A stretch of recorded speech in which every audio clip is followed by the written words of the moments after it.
Does the Biden administration support the protesters in China? Of course we do. We support the right of people everywhere, whether it's in China, whether it's Iran, whether it's anyplace else, to protest peacefully, to make known their views, to vent their frustrations. And as that's repressed in one way or another in any given country, we speak out against it, we stand up against it, and we take action against it. No American president is going to be silent on that. Yeah, just not this time. That was Secretary of State Antony Blinken talking about China's COVID protests after the Biden administration was criticized for its weak response to the demonstrations. Meanwhile, Apple now reportedly accelerating plans to shift some of its production outside of China following the unrest at the Foxconn iPhone factory. Joining me right now is New York Congresswoman, House Foreign Affairs Committee member, and House Small Business Committee member, Claudia Tenney. And Congresswoman, it's always a pleasure.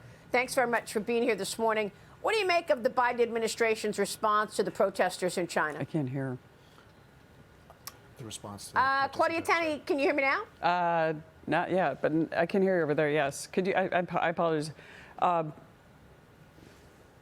Congresswoman Claudia Tenney is in New York this morning. Yes. She is joining us, and I want to get your take on the response from the Biden administration about the protesters. Yeah, unfortunately, I think the response from the Biden administration has been a little weak. I mean, certainly Antony Blinken condemned the protests, but they haven't done anything to really point out that the Chinese are using TikTok, which is like a spyware. They shut down AirDrop, which is something the protesters were using. This is more than just a crackdown on COVID-0. This is the Chinese Communist Party that the Biden administration needs to react to, and I don't think that they've reacted adequately. There could be sanctions on what the Chinese are doing in terms of, cracking down on the protesters so violently. And I think there could be more of a response. I find that it's very weak coming from this White House, especially when you consider the bombshell this weekend of the realization of what's on the laptop, the potential compromise by President Biden and his son with the Chinese Communist Party and Chinese business people, and also just the Apple situation with Apple being willing to comply with the Chinese Communist Party and the administration not standing up to Apple as well, although they did finally come to the Capitol Hill. And it looks like they're going to be moving some of their jobs potentially out of China and into potentially India or Vietnam. Yeah, I mean, you make all really important points, and thank you for that, bringing up the CCP, because that is a point that I've been trying to make all morning. Yes, the censorship is against all that we stand for in America. The fact that the FBI was having meetings with social media every week, which we now know from sworn testimony of an FBI agent. But an even bigger force that is in our faces here is the CCP. And the fact that we keep rolling over and taking pages out of the Chinese Communist Party's playbook. All of this, the money taken in from the Biden family, this is a national security issue. That's the point that I keep making, and why it just horrifies me that the mainstream media doesn't recognize and is not connecting the dots to what's really important here. Yeah, I agree with you 100%. I mean, the Chinese are monitoring us through TikTok, through potentially our Apple phones, which are high-tech devices that most Americans are walking around with. I have an iPhone.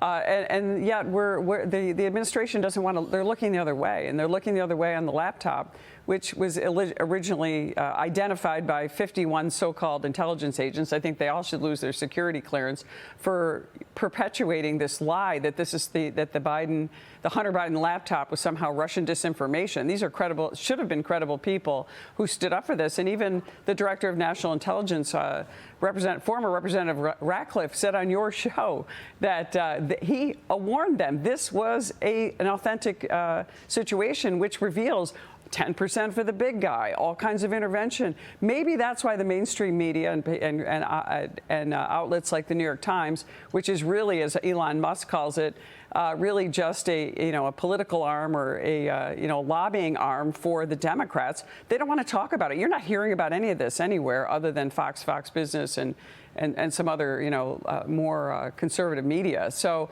this is a national story. This is national implications from not just our adversary, as the administration likes to call China, but China's an enemy. The Chinese Communist Party is cracking down on its own people, and they want world domination. That's what they're planning on doing. We know this issue in Taiwan is maybe sooner than we think, where they'll be invading Taiwan and taking Taiwan back, which is going to jeopardize us in terms of the sophisticated semiconductors and chips made there, although we have some coming to this country. The Taiwanese want our support, and under the Taiwan Relations Act, we say that we're going to support them. And President Biden says that, but then the administration walks it back. So you're getting conflicting views, which only emboldens the Chinese Communist Party because they know the United States is projecting weakness and uncertainty.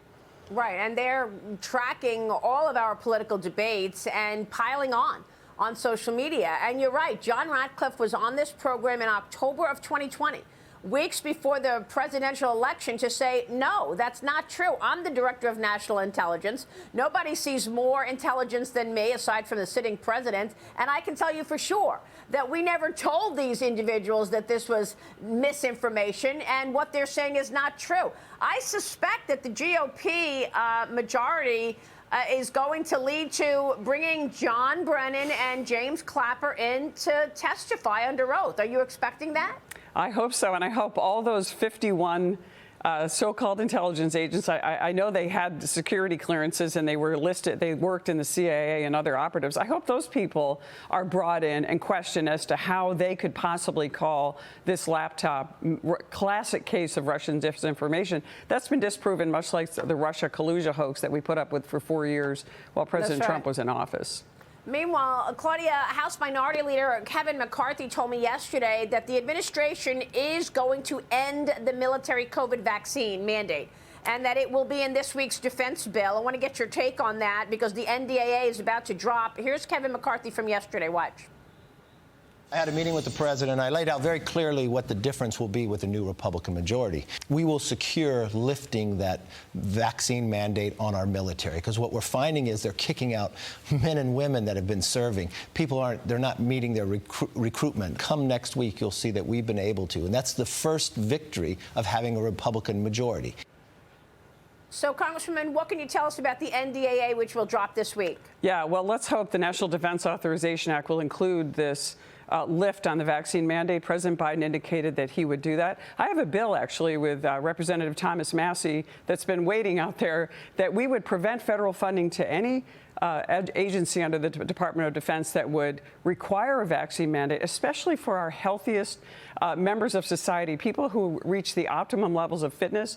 Many of these members of our military have served and are being thrown out. We have, obviously, recruitment issues. We're down in our ranks all across all sectors, whether it's the Navy, the Marines, the Air Force, and the Army. And now, with this vaccine mandate lifted, we can bring these people back. There's a recent case of a woman who graduated, or should graduate, from the U.S. Naval Academy, who's being denied her diploma after serving in this premier institution and being denied her commission. My son is a graduate of the U.S. Naval Academy. He serves our country as a Marine. He was commissioned as a Marine. Can you imagine the healthiest people in our society are being removed from being able to complete their diploma, to get commissioned, to serve in our military? They're healthy. They have to meet all these standards of fitness.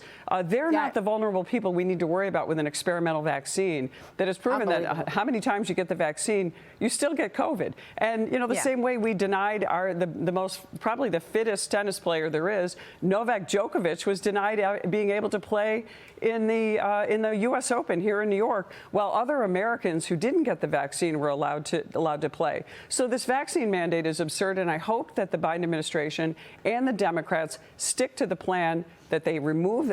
They put this in the NDAA that says that if you serve in our military, if you are healthy, if you have immunities, and you have, obviously, there's exemptions, you do not have a vaccine mandate. It's time to end this.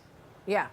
Well, we'll see. We'll get the confirmation this week. And by the way, why hasn't there been one hearing, not one hearing, on the origins of COVID-19? Not one. That's going to change next year when the Republicans take back the gavel, and it's going to be. We're going to have to bring them in. Why isn't China paying? Why did we lose 1 million lives in the United States, millions of lives around the world because of this? People were condemned, thrown off social media, especially Twitter, for claiming that this could have been, this was probably a lab leak and not from a wet market.